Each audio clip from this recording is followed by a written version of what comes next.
Welcome to the Tristan Law Show. I'm your host, Tristan Law. Thanks so much for joining me today. And if it is your first time here, welcome. And if you've been here before, welcome back. I'm Tristan Law. Thanks so much for joining me. Man, I'm just so, I'm always so nervy getting into, doing this, the podcast, or anytime I have to, do some kind of performance live.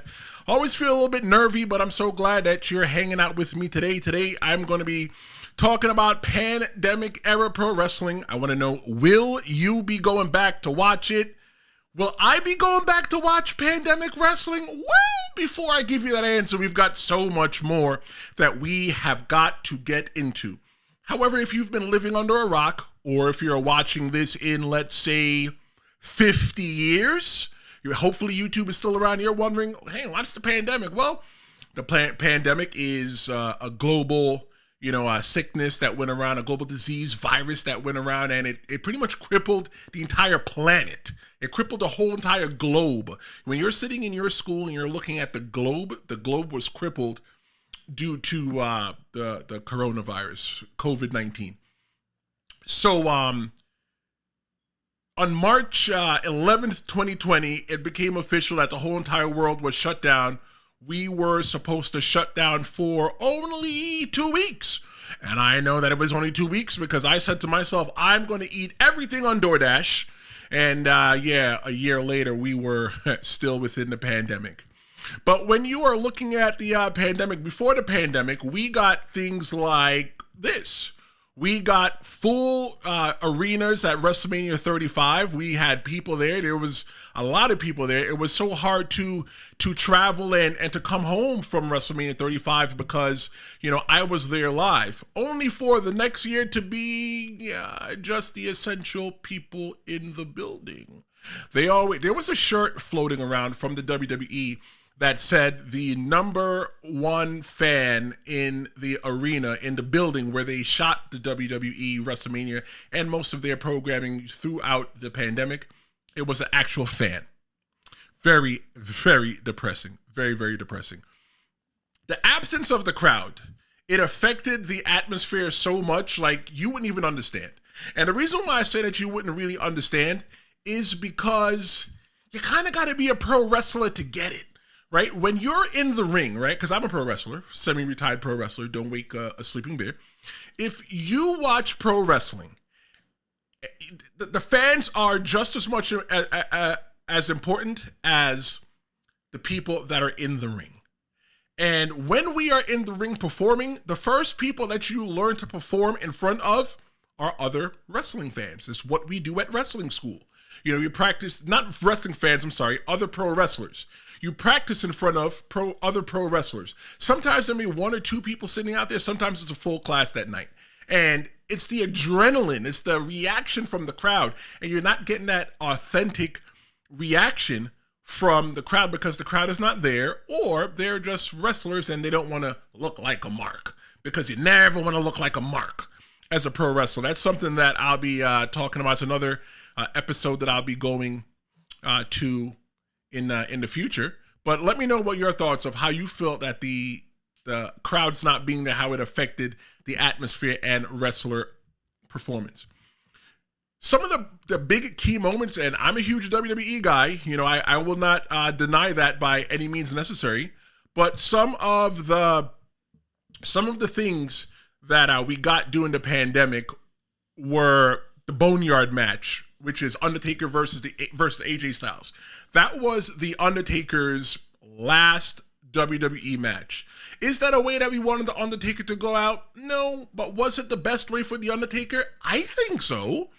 The reason why I think that's a good way for the Undertaker to go out is because the Undertaker will tell you himself, it took so long for him to get ready, to get prepared for the wrestling match, the toll that it would take on his body. What better way to do it than to do it with Hollywood? I think that was probably one of the best things during the pandemic. Another thing that we got, another memorable moment that we got, was the Firefly Funhouse match. We got that during the pandemic as well too. It was John Cena versus the late and great Bray Wyatt. We got to see so many different things. It was pretty much like we were watching a movie. Did we get regular professional wrestling matches? Yeah, sure we did. We got really good matches. Like we got Charlotte Flair versus Rhea Ripley. We've got so many different matches that we got during the pandemic. But the ones that really stick out to me were the cinematic matches. And cinematic matches aren't really new. Cinematic matches weren't born in the pandemic. They were just called cinematic matches in the pandemic. You want some examples? Stick around. I'm going to give you some examples. The creative solutions created and developed by wrestling promotions, for example, like AEW, they went to QT Marshall's school in Atlanta, in Georgia. I can't remember where it is. It's Nightmare Factory. It's ran by Cody Rhodes from the WWE and QT Marshall. And they used their school as the production place, the way they were recording Dynamite and Dark and all the other stuff. And that was because they didn't really know where they could film. The laws were changing as the day went on, and people didn't really know what was legal and what wasn't legal, right? And Florida became one of the only places where you could pretty much still do, entertainment outside. And the WWE, they took really big advantage of that. They opened up the Thunderdome. The Thunderdome was pretty much a whole entire arena that they did, and with that arena they had TV screens and people were able to log in through Zoom. Zoom was a big time. If you were the owner of Zoom during the pandemic, you made a lot of money, but people were logged in doing Zoom and they can see their faces on television. What AEW did was they had wrestlers outside the ring and they would chant and they would cheer and have a great time, just to give that feeling that it was still real, that it was still pro wrestling. AEW even went a little bit further. As the pandemic went down towards the line, they also gave out tickets to the show, and there weren't a lot of people there. Okay, but there were still people in the audience that can still cheer. And as a pro wrestler, I'm telling you, the audience is everything. Whether you're booing or cheering, it means so much. We hate it when you sit there on your hands. That means you're not enjoying the match. It's our adrenaline. When you take a bump, when you fall down, it feels differently than when you're in a match and your adrenaline is pumping. I think that, I'm not sure if AEW paid people, the wrestlers, to be around the ringside, but if they did pay people, I think it's another great way for people to make money during the pandemic. It was hard. A lot of people couldn't make money during the pandemic. Ring of Honor, from what I understand, they still paid people before they were absorbed by AEW. They still paid people to wrestle. These wrestling companies thought outside the box. They invented their own bubbles. And in case you don't realize it until now, I'm going to let you know something. Everybody stole ideas from the WWE, from AEW, from Ring of Honor. Everybody did. The NBA did it. The NFL did it. The NHL did it. Everybody did it. Imagine if it was an Olympic year, how they would have managed, right? But everybody stole ideas on what the WWE was doing and AEW and everybody else was doing just so that they can run their promotions. When the whole entire world shut down and nobody was allowed to leave their house and nobody was allowed to congregate in public, everybody else panicked. And did the WWE and other pro wrestling companies panic? I'm sure they did. But what they did was they thought outside the box. There was never a lapse of professional wrestling during the pandemic. We got pro wrestling 52 weeks per year during the pandemic. The effectiveness of these innovations and maintaining fan engagement during the pandemic, look, man, it was better than nothing, right? We got what we got, and we were all excited to get it. We were happy to get it. We were happy just to get some kind of wrestling. We were home so much, we were just looking for an escape, and one of my escapes is podcasting. That's how I kind of ended up here in front of you almost 4 years later since the pandemic that happened in 2020. Without the fans being in wrestling, WWE had to think outside the box. And I'm saying WWE because I'm a huge WWE guy. The Money in the Bank, man, it's like there's certain things just didn't crack. It just didn't make sense. One of the things that didn't make sense to me was the Money in the Bank match. They used an elevator. They climbed the WWE corporate tower. They turned the Titan Tower, the old one, on Main Street in Connecticut. They turned it into a TV studio. That's pretty much what wrestling turned into. It turned into studio pro wrestling. And without the fans, man, it's just different. For me, watching wrestling during this time, I have no words for it. I have no words for it. Was it something to watch? Yes. Did we get a lot out of it? Yes, we got a lot out of it, and the giving is still giving right now. Like, for example, the Bloodline. The Bloodline is still giving. It's one of the biggest stories right now in the WWE. Wrestling promotions, they had to innovate in storytelling because you didn't have the fans there to tell you whether you were doing good or not, right? If the fans are cheering, if they're buying tickets, yeah, that's how you know you were doing good. However, going to social media is a really good place to let you know if you're doing good or not. And you can follow me on Threads at The Real Big Tris. I'm always on Threads, and that's how I used to gauge whether I'm doing good or not. The rise of longer storylines and the challenges of building new stars during the pandemic was really tough. Really tough. Roman Reigns wasn't a new star at the time. But Roman Reigns was somebody that was, I think he was floundering. If it wasn't for the pandemic, I don't think Roman Reigns would be who he is today. And the reason why that Roman Reigns became who he is today, because they had to stretch out the stories, right? Because we didn't know how long the pandemic was going to be. We didn't want to tell short stories. Now that we're telling stories that are years long. This is a 4-year story WWE is telling. When you're watching pro wrestling now, because their storytelling has changed, you now have to not only watch what's happening in front of you on the screen, you now have to watch what's happening behind you, because somebody could be walking around in the back that you don't know, or somebody could be, talking to somebody in the background, and it's like, I wonder what they're talking to about. So now, like, the depth of the storytelling has become even deeper in pro wrestling. And right now in the WWE, I think the Bloodline is still one of the hottest stories. And everybody says the story sucks because it's going on so long. What they pretty much do, what WWE does, is flip the story on their head and show us, wait, but you didn't turn the page yet. Pre-taped content during the pandemic was something that the WWE and other pro wrestling events had to do in order to stay within safety protocols.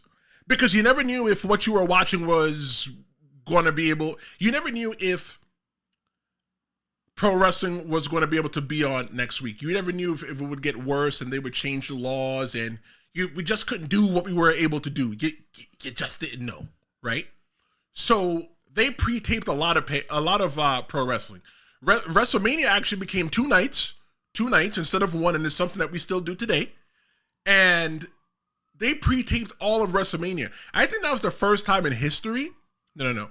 That probably is the first time in history that people were in WrestleMania, like the wrestlers, and they were able to go home and watch themselves.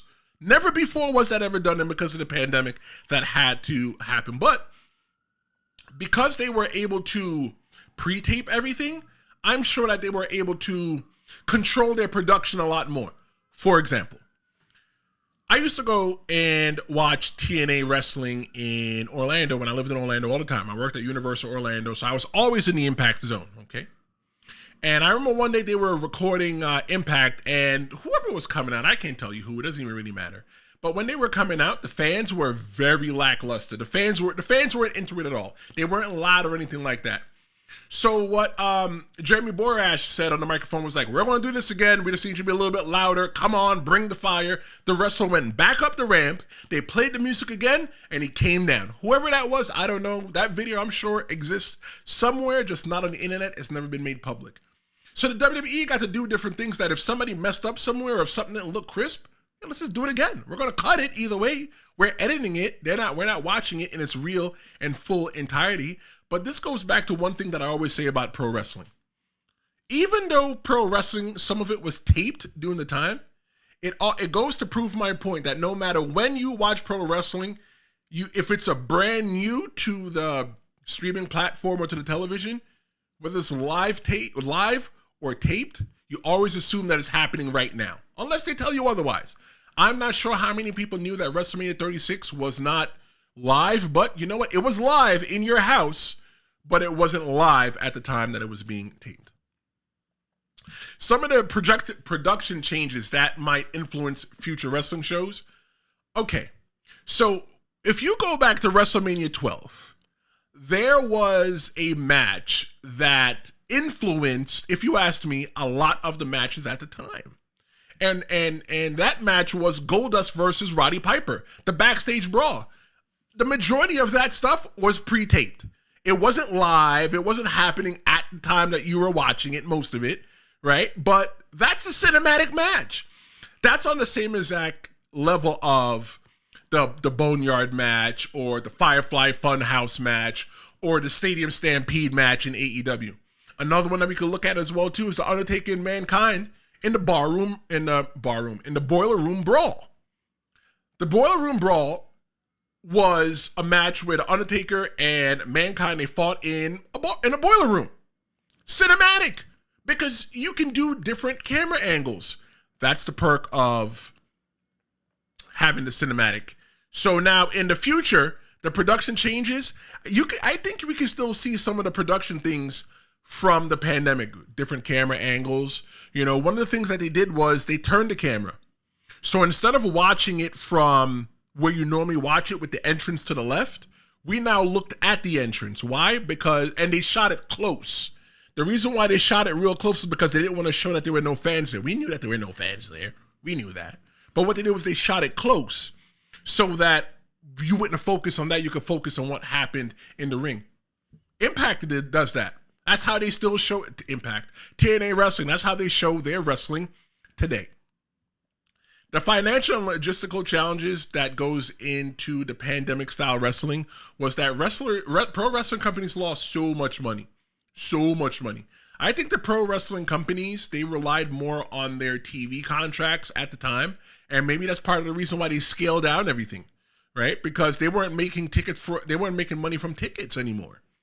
And that's why there was a huge cut of WWE wrestlers in 2020. How are we going to pay you? We're not making ticket revenue, right? You trimmed the fat. The people that you could have probably kept coming around, you trimmed the fat. At one time, WWE was playing Monopoly 2019 to early 2020. They were buying up every single wrestler that you could find and signing them to contract because AEW was around. There were new boys in town. So you didn't want to lose anybody good. You wanted somebody that you had your finger on, that you knew was good, that belonged to the WWE, but there's either not a spot for them right then and there, or you wanted them to develop a little bit more before they got signed on the contract, but you knew that they'd get there soon, but not now. You signed up, WWE's probably signed them to contract, because why? AEW was just going to gobble them up. Some of the challenges, though, faced by independent wrestlers and smaller promotions during the time of the pandemic, we weren't really able to go out and wrestle. Right? Buildings wouldn't let us congregate. How could we have pro wrestling matches when we weren't allowed to be in buildings? There are a lot of other independent wrestlers that copied the WWE style at the time, that copied AEW style, TNA Wrestling, formerly Impact style. What they did was they did pre-tape matches. If you go to IWTV, which is the independent wrestling television channel, it's on YouTube, not YouTube, it's on their website, IWTV.com or IW.TV, whatever it is, look it up on the internet. You would see that there were cinematic matches there as well too. But the biggest thing was they weren't making that much money if they didn't do that stuff because you needed the live audience. The live audience not only gives the wrestlers the adrenaline to keep going, but they put money in the pockets as well too. These independent wrestling companies don't have TV contracts. They don't have that. So what they had to do was they had to find other ways to make it happen. One thing that I know firsthand that East Coast Pro Wrestling did, because I am or was affiliated with them, I say still am affiliated with them at the time, is one of the things that they did was they just recycled old material, and it was just like a ECPW Adrenaline Classics. They brought back old matches. The coolest thing was like, oh wow, I didn't know that person wrestled for ECPW back in the day, but you know what? They did. Wrestling is a form of escapism for many of us. When you're sad, when you're happy, when you're just lost in life, pro wrestling has been there for a lot of us. When I moved back to New York and I didn't really have many friends except for maybe like 2 or 3, the whole gang of friends that I had when I left New York, we all grew apart, went on to go live our different lives. I didn't have that many friends. And especially the town that I live in, they didn't have many people for me to be friends with because I was the new guy in town. Wrestling has always been my escapism. And during the time of the pandemic, you know what? I don't think wrestling was that great during the pandemic, but you know what? It was something to watch. The unique circumstances, though, I think created the unique circumstances of the pandemic. I feel like it created a deeper connection between the wrestlers and the fans because wrestlers did a lot more on social media. Wrestlers did a lot more TikToks. They did a lot more Instagram Reels. There's a lot of AMAs, Ask Me Anythings. You know, they were interacting with more people on Twitter. They tried so many different ways just to interact with the fans because you go from going into an arena with 10 to 13,000 fans to go into an arena with just the wrestlers, right? With just the production staff. You don't get to interact with the fans. You no longer get to walk by and have, the wrestlers, have the fans go, oh my God, CM Punk, I want your autograph. They can't because those people don't exist anymore. So what wrestlers did was they interacted with people online. On Threads, like I always say, I'm really big on Threads. You could follow me at The Real Big Tris. On Threads, I projected a question, and that question was, would you ever go back and rewatch pro wrestling from the pandemic era? And here are some of the responses that I got. Let's go through them. I got one from Susanna Forever 007. She says, anything during COVID is a nah for me. Apart from people using sanitizer and washing their hands, because people are bad again with the nasty hands. Yikes. Disgusting throw up face emoji. I agree. Anything for me in the pandemic era doing COVID, I'm like, I'm not really too much of a big fan for it. People learn to wash their hands during the pandemic. That's something that we learned when we were young and we just forgot it, but it's something I never forgot. I always wash my hands before I eat. I usually wash my hands after I get out the bathroom. There are men that walk into the bathroom and they hold themselves to use the bathroom and then they don't wash their hands. You're nasty. And that's what people did during the pandemic. They learned how to wash their hands because hand washing reduced the spread of coronavirus. Let's take a look at another message we got. We got this from David Robert _.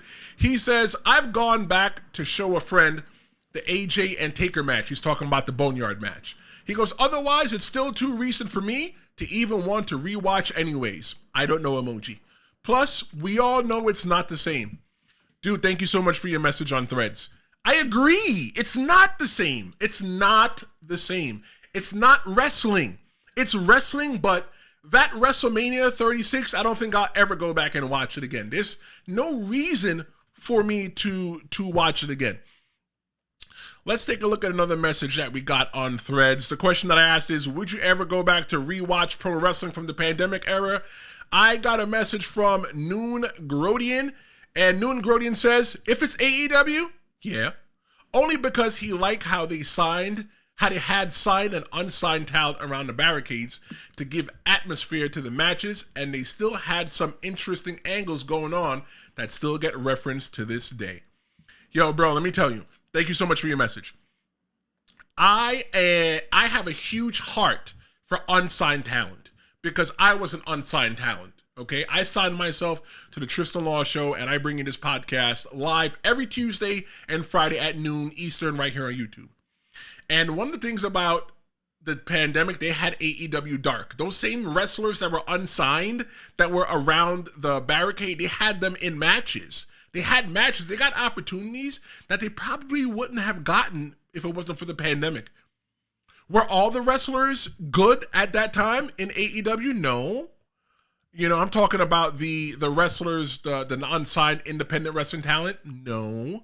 But they got an opportunity that they weren't able to get. They were able to possibly get some feedback to tell them, hey, look, you need to probably work on this before, you try, coming back to us again. Let's take a look at another message. This one is from Ariex V6.